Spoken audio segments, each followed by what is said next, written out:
আর এদিকে আয় তো, পুজোর বাজারের ব্যাগটা নিয়ে আয়। আজকে দাঁড়া বলছি, ব্যাগটা নিয়ে আমি বাজার যাব, পুজো অনেক কাজ আছে, বাজারটা যেগুলো করে আসি। আজকে আমি বাজার যাই, পুজো বাজার আমি করে নিয়ে আসবো। পারবি পুজো বাজার করতে? হ্যাঁ, ফল মূল সব ফুল বেলপাতা সব আনতে পারবি তো? সব। কিন্তু পুজোর কলাটা কিন্তু ভালো দেখে নিবি। মা ওই সবুজ লম্বা লম্বা কলাগুলো নিয়ে নেবো। হ্যাঁ, সবুজ লম্বা কলা? হ্যাঁ। ওটা পুজোর কলাটা।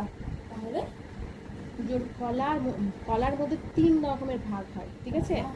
সবুজ কলাটা হচ্ছে যেটা আছে, হ্যাঁ, সেটা হচ্ছে তোর খায় না। একটা আছে দেখবি ট্যান করা, হালকা হলুদ চকচক চকচক করে ওভাবে ট্যান করা আছে, ওটা কলা না। আর একটা করবি হালকা ট্যান করে আছে, আচ্ছা।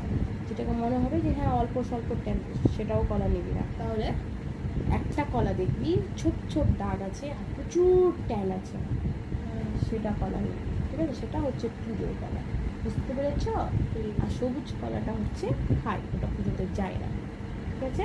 যাও যে বাজারেরটা করে আসো, স্লিপটা নিয়ে আসো, যাও।